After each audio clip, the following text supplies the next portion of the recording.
All right. So I think we're good to get started. I see that number still counting up a little bit for participants. Welcome to Volunteer Canada's webinar on laying the foundation for the next 20 years of volunteer engagement. My name is Karen Dietrich and I'm Vice President of Public Engagement and Knowledge Mobilization at Volunteer Canada.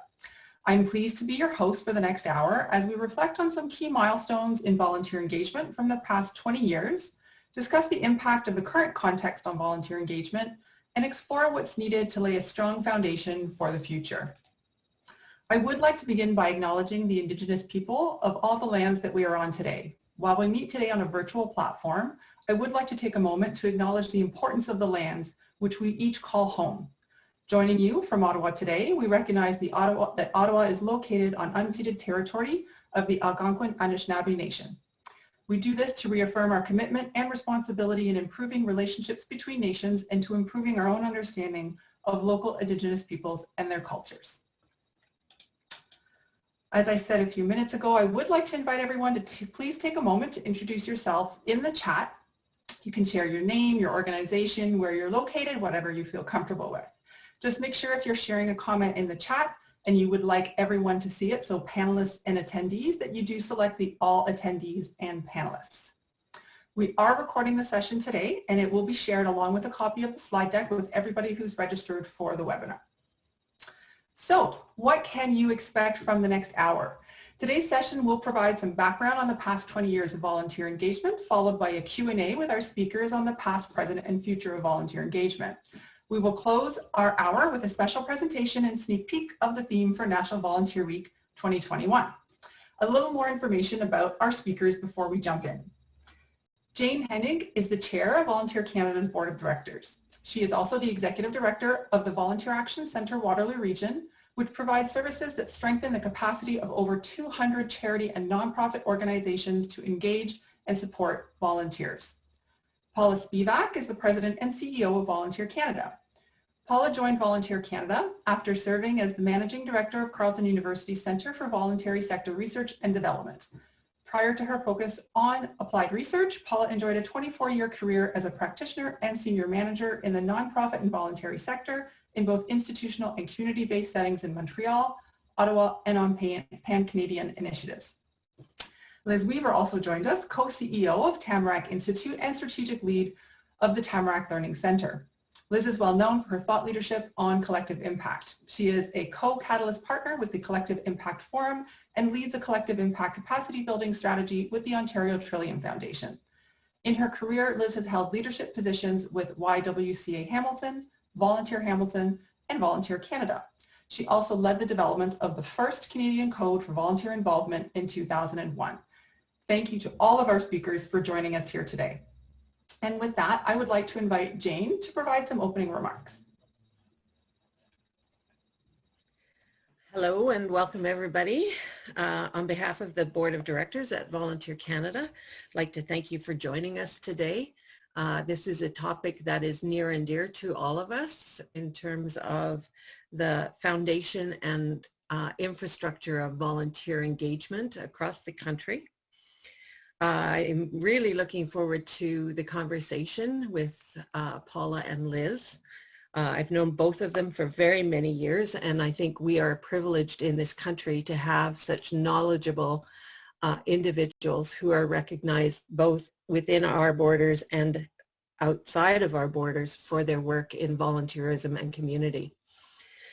I also would like to just share that when Liz, the first code that was brought down back in 2001, I was the volunteer manager at the City of Waterloo at the time, one of them, and we spent time working with the different unions and the staff at the city, and I think it was the first time that any sort of foundational document was brought on behalf of volunteerism to City Council, and had them adopt the code, and plaques were done up and were hung in every department in the city. So it was a point of focus for the whole municipality at a time when volunteerism was and I think in many places still is just sort of that afterthought, that nice to have piece, but it brought it to the attention of the powers that be, if you will. And so I was really appreciative of it at the time. And since being with the Volunteer Center, we use it constantly. We do workshops on it. We work with our members to implement it. The code has just become such a foundational document for volunteerism in Canada. So really, really like to express the appreciation of the volunteer managers and volunteer centers for such a powerful document.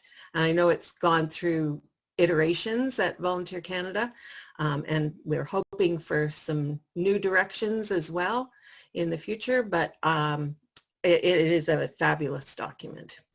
So with that, I'm going to again welcome everybody. I hope you enjoy the webinar today, and look forward to hearing what Liz and Paula have to share. Wonderful. Thank you so much, Jane. It's great to have you here. And with that, I will now pass it over to Paula to give us some background on some of the key milestones in volunteer engagement and in the sector across the past 20 years. Thank you. Thank you, Jane. Thank you, Karen. And again, thank you all for joining us. I think all of us, given how difficult the year 2020 has been, and with not knowing what 2021 will bring for us, we all anticipate and hope for some renewal. And in our thinking at Volunteer Canada, when we thought back to what the year 2021 could mean for us, we were able to get some hope and excitement about some of these milestones. So I thought we would briefly look at them, and then we can think to the future, because this is not an exercise in nostalgia. Although we have affection for what happened, we really want to build on the great thinking and the evolution over the years since then, and what happens in the next 20 years. So with that, I'll move on to talking about the International Year of Volunteers 2001, and we can switch over slide-wise. So you may know Volunteer Canada, that we provide national leadership and expertise on volunteer engagement to enhance participation, quality, and diversity of volunteer experiences. And we do this in collaboration with volunteer centers, nonprofit organizations, businesses, educational institutions, government departments, and of course volunteers. So we are privileged to be part of a really dynamic ecosystem of citizen engagement and volunteering in Canada. So, International Year of Volunteers 2001.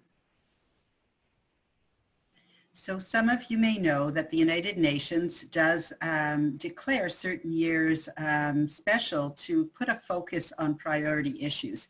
And so for 2001, the United Nations had declared it the International Year of Volunteers. And the purpose was really to shine a spotlight on the contributions of volunteers around the world. And Volunteer Canada had launched for the first time the Canadian Code for Volunteer Involvement. And the Government of Canada and the voluntary sector had also signed the accord between the federal government and the voluntary sector. So all of this happened in 2001.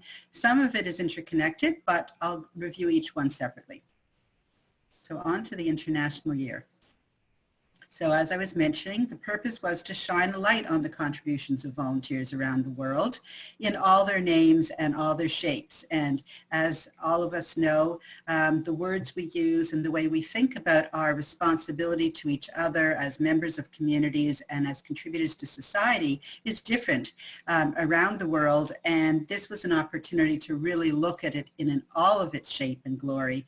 And in Canada, we worked with the Government of Canada to embark on a campaign, and our purpose was to raise awareness of the contributions of volunteers and really help people recognize the various things each of us do every day that really is in one form or another volunteering, even though we may not always think of it that way.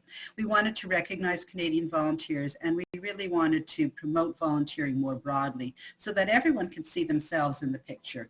And again, looking at volunteering as something that is about helping people, but it's as much about shaping communities and society.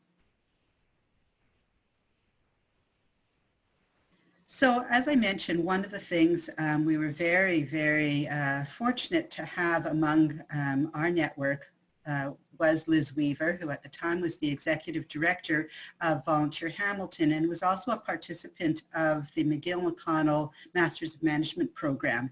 And one of the things that Liz initiated and convened others to participate in is the Canadian Code for Volunteer Involvement. It was first produced in 2001 under Liz's leadership, and over the years we did revise it because, as many of you know, many things changed. The definition of volunteering changed. We had new legislation in terms of access to information and privacy. We had new acts around mental health issues. We were looking at inclusion and the role that volunteering played in building inclusive and welcoming communities. And there was a lot of social changes in terms of social trends that we saw happening. And I'll give you a little bit of a taste of what the elements of the code are. Here's a quotation from the code that I wanted to share because I think it really captures the spirit of what volunteering is. And when you look at volunteer involvement being a fundamental to a healthy and democratic society in Canada, that it promotes civic engagement, active participation in shaping the society we want, it encourages everyone to play a role and contribute to the quality of life in communities. So when we look at the idea of volunteering and what it means, again, to emphasize that over the years we've really seen how volunteering is something that individuals can do to contribute to community, but it's also an act that speaks to our connection to community, our sense of belonging, and having a voice in shaping the communities that we live in and the society that we want for now and the future. So the elements of the codes, there's the values. So what are the values of volunteering? What are some guiding principles that are important to us? So for example, it's important that the volunteering relationship is reciprocal, that volunteers gain the experiences and have the opportunity to contribute in a meaningful way, and that organizations are able to engage people to further their mission. There are standards of practice. The code also looks at the roles of those organizations that have professional volunteer engagement leaders, the role of the board, the role of volunteers, the role of the executive director, and looking at the whole organization and how everyone plays a role in supporting, engaging, and benefiting from volunteers. And then there's the glossary of terms. So those are the elements of the code.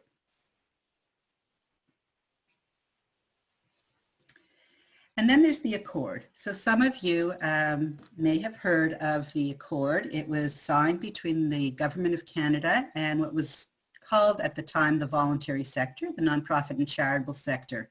And the reason this was developed by a group of leaders in the nonprofit sector and senior leaders and officials in federal departments was because there was a desire to do three things between the sector and government. Firstly, to build the capacity of the nonprofit and voluntary sector. Secondly, to improve the relationship between governments and the nonprofit sector. And thirdly, to improve the regulatory and legislative environment in which nonprofits and voluntary organizations were operating. And so this accord really spoke to the importance of the government and the sector working together, our common goals in improving the lives of Canadians and in building resiliency in communities. And so I'll let you read that quotation from the Accord.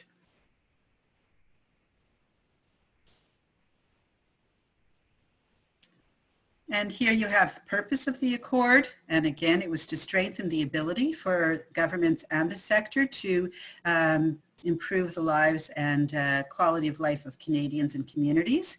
It has a section on values such as democracy, active citizenship, equality, diversity, inclusion, social justice.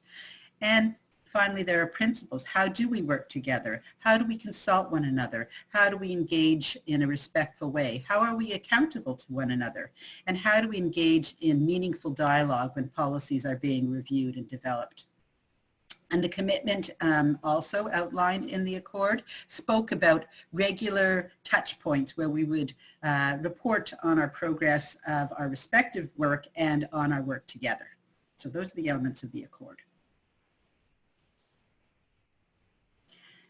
There's also been the Special Senate Committee on the Charitable Sector.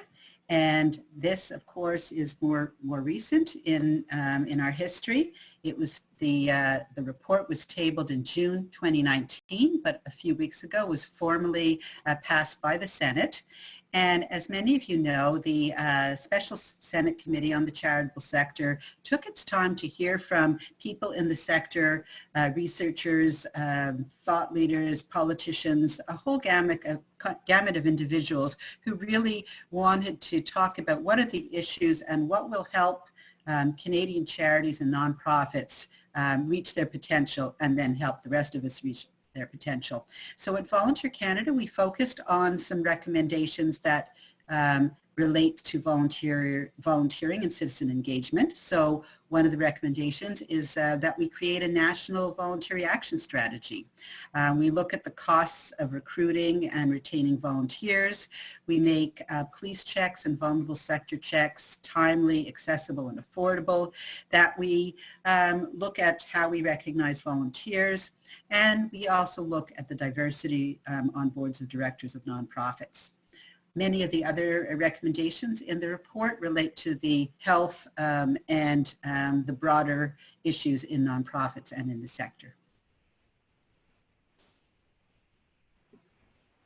So what are we thinking about for the next 20 years?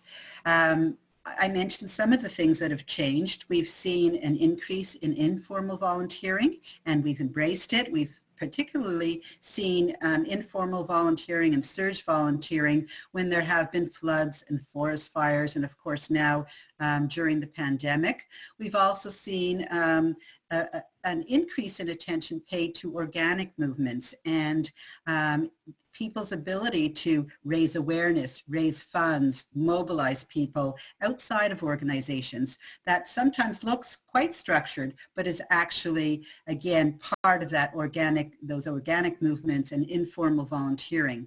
We've looked at the concept of individual social responsibility, where individuals throughout their days make decisions that benefit the environment and address social issues such as composting your orange peel in the morning, carpooling, buying your coffee from a fair trade coffee shop, and so on.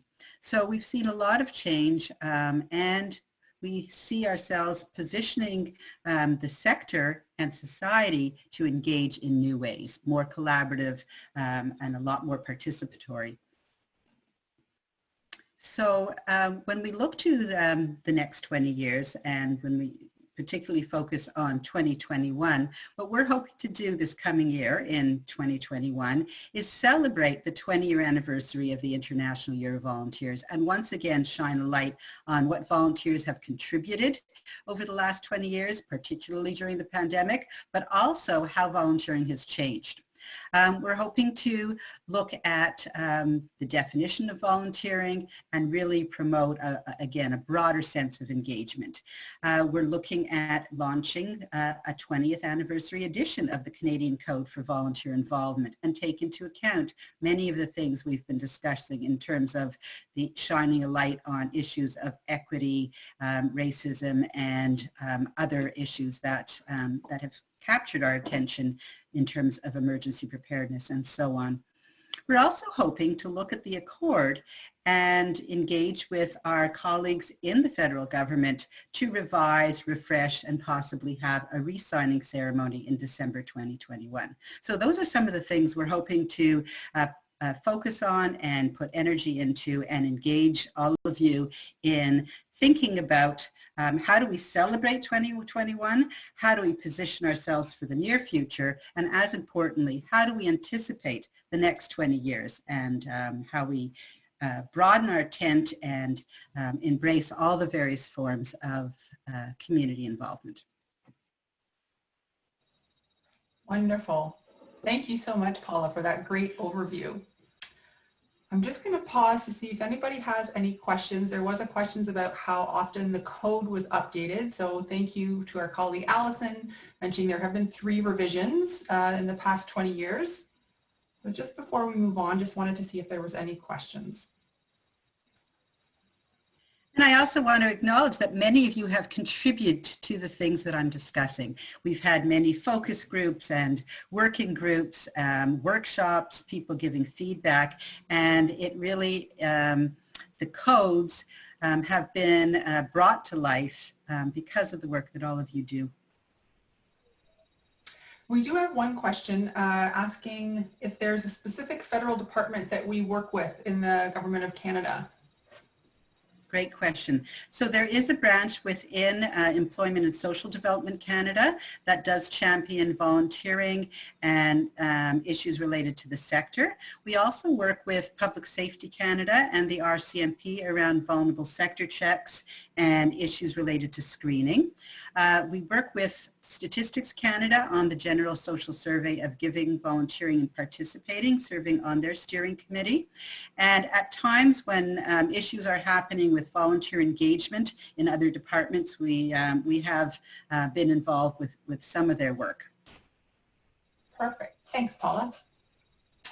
So we'll transition to the Q&A, and so I'll go kind of back and forth between Paula and Liz, but please do keep putting your questions in the chat and I'll do my best to bring those forward as we go. So we've actually had quite a bit of discussion and comments in the chat as well about the code, the Canadian Code for Volunteer Involvement. Liz, can you tell us a little bit about what was the impetus for the creation of the code in 2001 and the reaction to its creation? Yeah, thanks, Karine. So as Paula mentioned, I was in the McGill-McConnell program at the time. I had been working as the Executive Director of Volunteer Hamilton, but also on the board of Volunteer Canada in a role as a board member.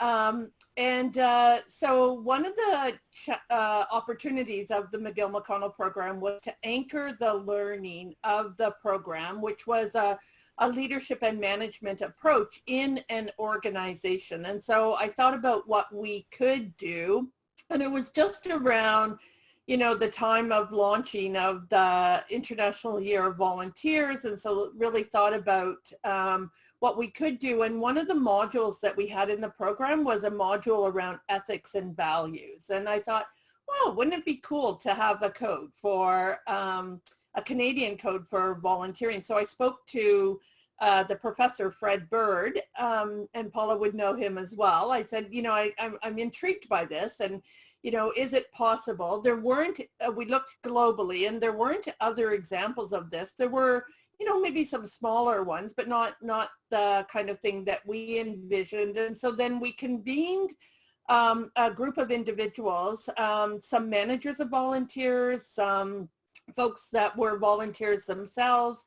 Fred walked alongside us as an advisor, and it was really kind of cool to think about what were the core elements that we would include in the code. We looked at codes that appeared in the private sector and in other voluntary sector organizations, used those as a bit of backdrop, but then really were really focused on what our vision, our collective vision would be for, you know, the values and principles, the, you know, the core statements that we would have that would inform the code, and also, you know, how we might measure against success. And I think the folks that were at that time with the Canadian Association of Volunteer Managers, they were very helpful in terms of thinking through, you know, how volunteering actually plays out in programs across Canada and what they were seeing. So we met, I think we had like maybe one meeting face-to-face and a bunch of emails. We didn't have Zoom at the time, 20 years ago.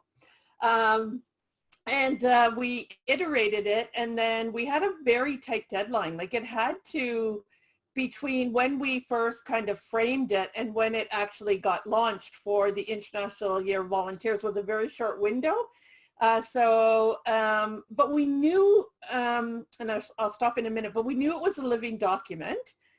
And, you know, it's really exciting for me to hear from you, Paula, about all the things and all the leadership that Volunteer Canada has played in the last 20 years around advancing the code, and also, you know, around the Accord, and, you know, really thinking about the voluntary sector and the advancement of the voluntary sector and volunteering in Canada since the code. I was involved, I guess, for a couple of years, and then I left Volunteer Hamilton. But yeah, it's so cool to kind of have this retrospective. Great, thank you very much. And Paula, in your opinion, what have been the major changes in volunteer engagement since 2001? I think in some ways we've come full circle. We were very proud when the code was being launched to really demonstrate that volunteer engagement had policies, procedures, standards, and was part of a profession. And I think because that was misunderstood at the time, it was really important for us to release the code and to have other, you know, the safe, you know, 10 steps of screening and templates and policies and procedures. Over time, I think what we've realized is that balancing the welcoming and the inclusion aspect of volunteer engagement is as important as the standards of practice. And embracing all the informal forms of volunteering is also important. So rather than seeing it as something else and looking at formal volunteering with all the codes and practices and procedures in place as being the legitimate and safe space, whereas the other isn't, I think we've really evolved our thinking into recognizing it's all good, we embrace it all, and as necessary, it is important for us to exercise our duty of care to make sure that people are safe and that the programs and services we offer are safe and of high quality.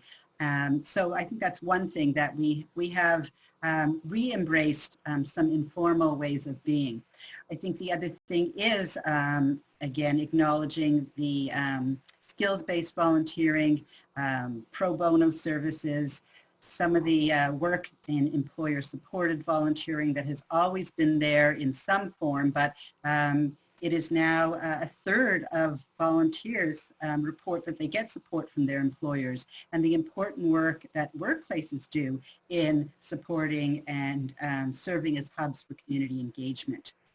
So those are some of the things. And of course, most recently, we've seen the importance of virtual volunteering and other forms of engagement that stem from responding to emergencies. Perfect. Wonderful. Thank you, Paula. And I think you're right. We've also heard where there's a focus on virtual volunteerism right now, but it's not new. It's been around for a long time. So there are things that maybe have been around for the past 20 years, but maybe they're getting more attention or focus or profile for various reasons and contexts and pandemics and things that are happening. I do have a question from the chat that I will put open to either Liz or Paula. So Corrine is asking, how can we better position our advocacy going forward to increase the awareness of the value and benefits volunteerism brings, and more importantly, receiving the financial support to all our efforts going forward? And so that also builds into, I think, some of what was in the recommendations from the Special Senate Committee report. So Liz, I don't know, did you have any thoughts or comments on that? You know, it is one of those questions that I think it should always be front and center, right? How do we, you know, really as Canadians and across Canada embrace all the forms of volunteering that exist in Canada, and by embracing it, how do we get the right recognition for it, which is, I think, what the question is asking. And I do think, you know, that was the intent initially of the code, was to formalize it in a way to say, you know, this is really core to Canadian values and Canadian approaches, and, you know, the compact that we have with each other, and we benefit from it, right? So when citizens are involved in communities, communities are better off as a result of it, and Canada is better off as a result of it. And so there is this reciprocity that is, or should be, in our DNA, and I think is in our DNA, and recognition for that. The code was one way of recognizing that. I think the Accord is another way. The Senate committee is another way of recognizing that. But I think all of the folks on the call, all of you that do volunteer work in your communities or support the work of volunteers or engage volunteers, you are part of that as well. And so you have to step up to the plate and say, hey, this is valuable. This is core to, you know, our element, our values as Canadians. This is really core to our communities being healthy and resilient and responsive and all those things. And I think, you know, one of the things that I've been thinking about is really thinking, you know, how in many communities during the pandemic, during COVID, what we saw was this response. And so how do we leverage that? How do we leverage those individual acts of volunteering, the community acts of volunteering, the deep networks that got created during the pandemic? That's something I've written about at Tamarack in my current role. You know, how do we promote that and really think about, okay, so as we pivot forward post-pandemic, what are the things about that we can bring forward, that we can inform different levels of government, but that we can create even a deeper conversation around the value of volunteerism? Great, thank you, Liz. And I guess just building on that, it's a great follow-up question from Oscar. It's just related a little bit, Paul, to what you were talking about, and Liz as well, around that spectrum, the informal and the formal and all of that. And Oscar's asked a really good question around how can we do a better job, oh, sorry, I've lost the question. It's moved up and down in my chat. Sorry, just one second. With the increase of informal volunteering, acts of kindness outside of this sphere of influence, how can we do a better job of funding when the perception is that volunteering just happens, right? So we've had these swells of self-organized, but we know that there's a balance with structure and safety and the screening that you were talking about before, Paula. Did you want to respond to that? Sure, I think that's a great question, because on one hand, for us to simply say that that's something else and that happens outside of organizations, in some way invalidates it and doesn't celebrate it the way we ought to, which is generosity and people coming forward and wanting to be engaged. Having said that, I think there are ways that organizations and volunteer centers have been supporting informal networks, so that beyond the informal organizing, that there can be some standards and safety and some infrastructure offered. So I think there is a way. It's not either informal or formal, but there's also you know, opportunities to support that. The other thing I think that we can be doing, and many organizations are doing, is providing resources, perhaps on their website, on ways that people can get involved and contribute to their organization without directly being involved. So for example, if kits are needed for something, if letters can be written, and with, you know, with guidance and with, you know, with standards and procedures to some degree, but still support the do-it-yourself, self-organized aspect of it. So I think there's a way to bridge that as well. in terms of the importance of the infrastructure, I think, again, when it comes to serving vulnerable populations, that there's no question, and I believe that it isn't a difficult sell to emphasize the fact that we need to ensure the safety and quality of services to vulnerable individuals, and that there are many, many volunteer opportunities that do require that kind of infrastructure.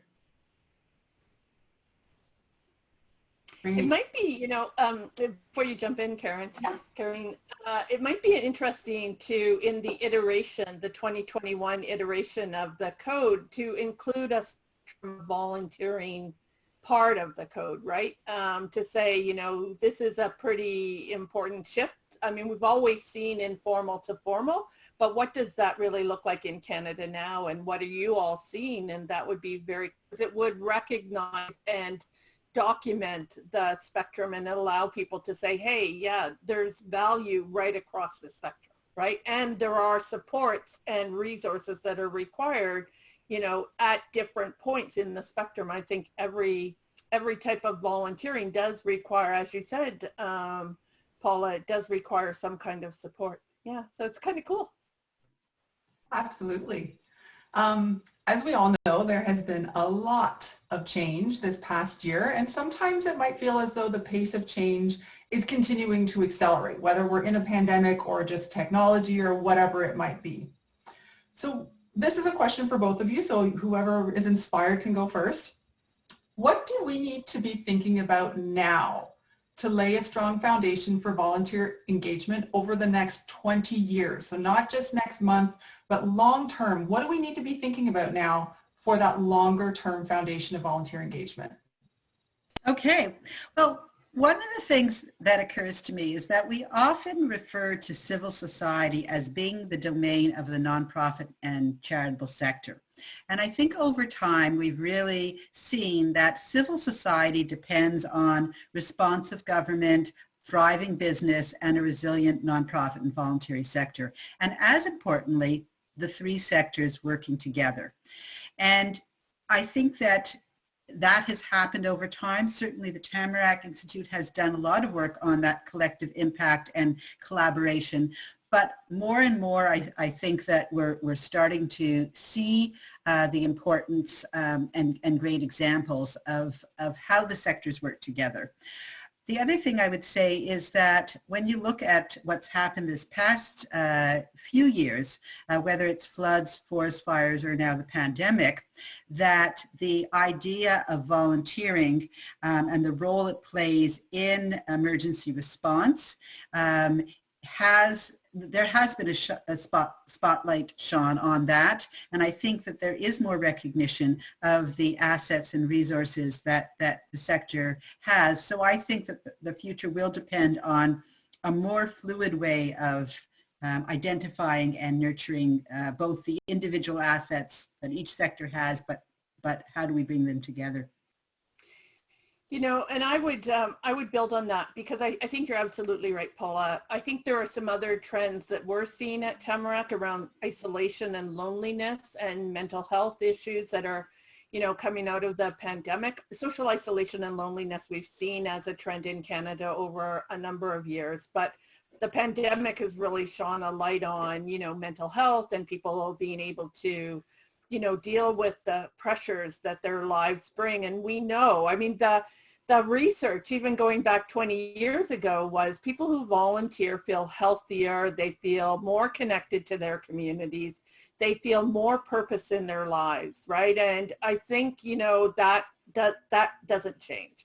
And so how do we create those opportunities or continue to support those opportunities for citizens to engage with their communities? You know, we tell the story at Tamarack about Fort McMurray, and the reason that Fort McMurray was able to only have one death during the wildfire was because that community was connected to one another. There was this sense of cohesion, and there was this opportunity. And I think that as we think about communities and the community space, how do we create those connections? How do we continue to ensure that those connections are in place? And volunteering is so critical to that, right? It's so critical to that. It's the individual expression of how people feel their community should be. And it's also, you know, their opportunity to have to respond to some of that social isolation and loneliness, and also to respond to,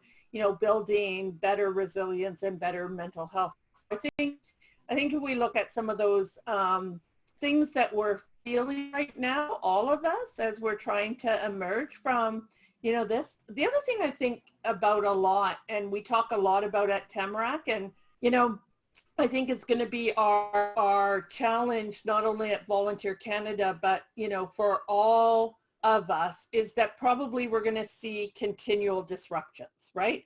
So how do we become more agile, and how do we look at disruptions not as, oh my goodness, something they're doing to us, but an opportunity for us to lever forward, to look at the role that volunteers played during the pandemic and to lever that forward, to look at the issue of social isolation and how volunteerism can really help us kind of address that issue, to think about mental health and the role of volunteering in our community as a means of addressing those. So I think like, for me, the future is bright.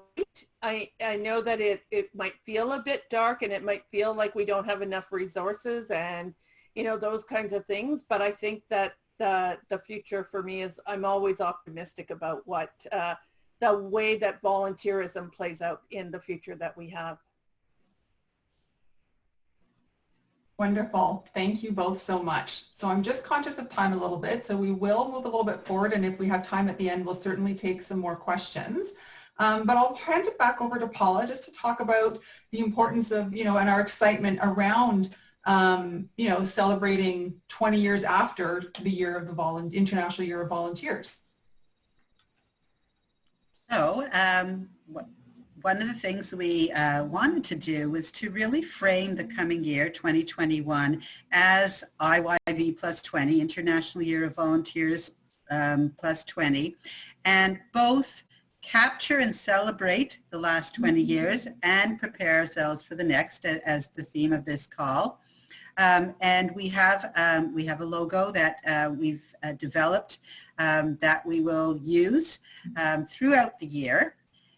Looking again, as you see, our past, our future, the International Year of Volunteers 2001 plus 20 years, and really take the opportunity and this moment in time, as Liz has mentioned, what we've seen, the important role that volunteering does play in our overall health. And when we think about you know, all the things that have happened because of volunteers over the last 20 years, so such as same-sex marriage, gender identity, issues around impaired driving, and so on, we really do have a lot to celebrate, not only in terms of the service and the helping that volunteers have contributed, but also the fundamental changes to our society. And what's next? We have Black Lives Matter, we have climate change, and we have a lot of folks organizing, wonderfully organizing themselves to really shape us into the future. Wonderful. So just so folks know, this will be available on our website later today. So, you know, feel free to use it as you see fit on your various documents as we enter a new year and we recognize the importance and all of the different initiatives that come through it. So we will maintain a website for any kind of anniversary, celebratory recognitions of volunteers. So we're super excited about that. And it will be available. We have a French equivalent, so you'll have both of those. So there'll be more information about that on our website in the coming days. And then we'd also like to provide a special presentation to Liz, who I know is tight on time, but has stuck around for us just for this. So Paula, I'll hand it back over to you. Mm-hmm. So Liz, you probably didn't realize at the time how important the foundation you were laying with your anchoring project, how much it would would there be any uptake? Would after 6 months or the year 2001 was up, if anyone would remember it, if it would just be something on the shelf? But this continues to be one of our most frequently downloaded resources, the code, interest in the code audit. And one of the greatest things whenever we're out and about, hearing from people who are using the code. So I don't think you have any idea how much impact you've had over the last 20 years and into the next 20 years. So we really wanted to recognize and thank you, Liz, for this amazing insight and leadership, and just say thank you. And so here you go. Wow. Yeah, thank you. I thought it had legs when we saw so many communities in that first year downloading it, although I didn't know that it would have 20 years worth of legs. And I was thinking, during this webinar that we should actually circle back to the McConnell Family Foundation and let them know, or the McConnell Foundation now, to let them know how impactful this has been, right? And how, what role they played in it. I know I've gone back to them a couple of times and said, hey, that thing you supported, it's still ongoing, but just how amazing. And it's really credit to Volunteer Canada, to all of the folks that are working as managers of volunteers and supporting volunteers in organizations. I mean, the code was just an idea, but you all brought it to life. And so I'm very appreciative of that. And I'm excited to see what the next iteration will be. And looking forward to another webinar in 20 years. You bet. Thank you, Liz. Thank you so much. Awesome. And thank you so much for taking the time to join us. Like many of the folks that are here, there's a lot of back-to-back Zoom things going on today. And so Liz may need to hop off a little bit early, but we did want to just really thank you for your support and for your leadership and your foresight. And we will carry it forward with great care and respect. Wonderful. So with that, we also have a little sneak peek for the theme for National Volunteer Week 2021. As we brainstormed on the theme for National Volunteer Week, we reflected on the past 20 years. Maybe you can tell we've been thinking about this a lot, and specifically the International Year of Volunteers theme. And so what you see in front of you was the poster from that year. And the theme was the value of one, the power of many. And we felt that that theme was is just as relevant now as it was then. And so for National Volunteer Week 2021, we will be reintroducing the theme, the value of one, the power of many. We will be releasing adapted creative materials in January, but we did want to kind of share this, this theme with everybody. And just to celebrate it. We know that there's value in each and every volunteer, right? The value of each volunteer they bring to our organizations, our communities, society, the impact that a single person can have, that is what we celebrate every April as we thank and recognize Canada's 12.7 million volunteers. We also know the power that all of these individual acts have, whether done independently or in an organized and coordinated fashion. We've seen it throughout this pandemic, wearing a mask, staying home, visiting our neighbors. A single act of kindness can change a life. We have seen this, and many acts have the power to really change the world. So we are really excited about this theme. We hope you are too. I'm seeing some great reactions in the chat, so thank you so much. We're really excited to be working on it this year. We always welcome different ideas and feedback. So please do, continue to share and reach out with us for any of those things. You'll see later on, I should also mention the week. So April 18th to 24th, in case you didn't already have that, will be National Volunteer Week 2021. So I guess I'll just wanted to kind of, so there's a sneak peek. I know it's really great to see the positive reactions to it. So great, thank you so much. And it's, one of the perks is that we went back to the office and we have a lot of materials at Volunteer Canada from previous National Volunteer Weeks, and we're able to go and pull this forward and bring it forward. So Yeah, so glad to see our plaque was mounted on a poster. Yes, it was. So a lot of great reactions there. So Paula, I don't know if you had anything you wanted to add about our thinking around this theme and how we're excited to bring it forward in 2021.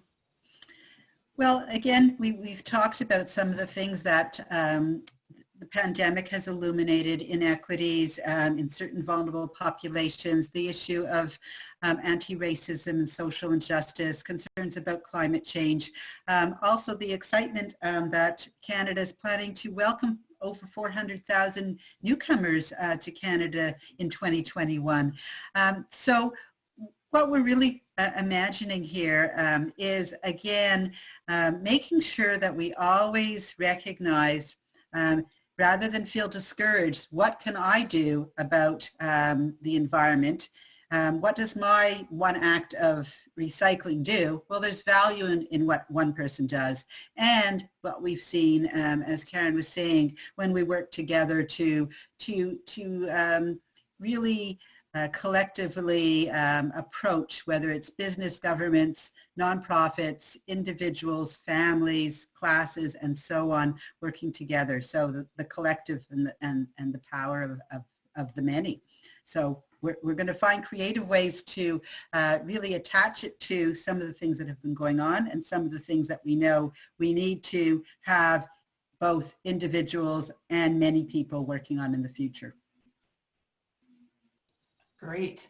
Mm-hmm. And just to confirm, yes, there will be an updated poster. I've seen a few questions in the chat, so there will be, so the theme will anchor us, the theme will stay the same, but the creatives will be revised and just adapted for online and just the current context. So yes, there will be an updated poster. I can certainly make this poster. Anyways, we'll share what we've got. Absolutely. I think it brought back some memories for many of us. And so we're happy to celebrate that. And so I know that Liz had to leave us, but there were a few questions that did pop up that we didn't get a chance to address. So we have a few minutes left. So I just wanted to bring that back. One was around, and it built on the collaboration element that was discussed. How do you bring together all of the individual voices who are advocating daily for the value and importance of volunteerism into one powerful voice? So I'll pose that to Paula, but as people, we would love to hear from the collective knowledge. I think that's an excellent question. We're all advocating, we're all passionate about what we do. How do we rally that into something more powerful? So we're talking about the one, right? We're each individually doing that one, and the power of many. And, great question, Alliance there. Paula, did you have any thoughts on that? Well, one of the things when I think about, the organization Volunteer Management Professionals of Canada and the local associations of volunteer administrators, that I think that we've all gone through cycles of being really strong and being less active. But I think over the past several months, we've seen a resurgence in the strength of those organizations and those networks. And we've relied on one another to carry ourselves through these times. And when you think about the leadership of volunteer centers and those associations in Volunteer Canada, we are working more collaboratively on research and messaging. And I think that really reinforces the message and makes it all the more powerful. Also, the fact that the Senate committee just tabled the report a few weeks ago, even though it was released last year, that means that the government needs to respond to the recommendations in the report, and I think we'll see some action. And again, when we think about the local associations, the provincial and the national associations working together, along with colleagues in provincial, territorial, and federal governments, I think that's how it will happen. I think there's an opening now and an ear. Yes, I would agree. Great. So I think we've answered most of the questions. I apologize if we missed them. I'll go back and take a look and follow up where we can. There was a question about who selects the National Volunteer Week theme every year. And so just to say, it's something that we at Volunteer Canada do in consultation with volunteer centers and our members, where we'll talk and have various ideas and conversations. It's really an evolution. Every year it's developed a little bit differently. So yeah, it's a different process every time. Yeah, just to answer that question. And I think our dilemma last year, of course, we adapted it, and this year was that, you know, we're not insensitive to the fact that many people are feeling somewhat down. Many volunteers who normally volunteer are having to step back, and we actually want to recognize that, the importance of stepping back and staying safe and keeping others safe.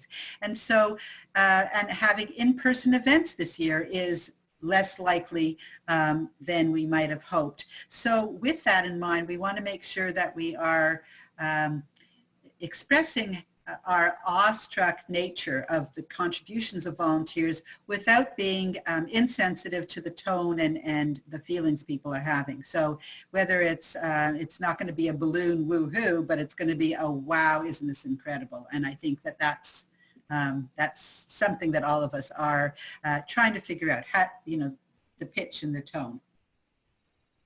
Great, thank you. And so with that, I guess I'll just wrap up. We've talked about a lot of things here today. We've talked about some initiatives from the past. We've talked about a little bit of the current context, the pandemic, how it's accelerated some of the issues that we had already seen coming or made some cracks wider. Just as we wrap up, Paula, did you have any closing thoughts or closing remarks on what came up today, what was discussed, or some of the questions that were raised? I would say that, like every good conversation, I'm hoping that this is the beginning, and that this will stimulate conversations in all kinds of places, and that you'll loop back with us, because if you're a processors, you may have a great idea tomorrow related to either National Volunteer Week or something that we could consider in 2021, and something really important that we need to pay attention to position us all to engage people meaningfully into the future. So please stay connected and send your ideas our way, and let's keep the conversation going. Great. Thank you very much. And on the next slide, you will see contact information for Paula and I. We'll also be posting the recording of the webinar on our website. So under resources, there's now a section for webinars. And so just give us a few days to get that loaded on there, so you can certainly access that then, and you'll also receive an email with access to the presentation deck. Our emails are there, so you can certainly reach out to Paula or I at any time with any comments, questions, or suggestions, things that are on your mind. We also have, you can follow us on social media if you haven't already. I know different people are on those things. Volunteer Vibe. Paula authored a wonderful blog looking at the past 20 years and looking forward. And so there's lots of great content on there, some examples of how the Canadian Code for Volunteer Involvement has been used on adapting programs, the Together project there. So lots of different ways to stay connected, stay involved.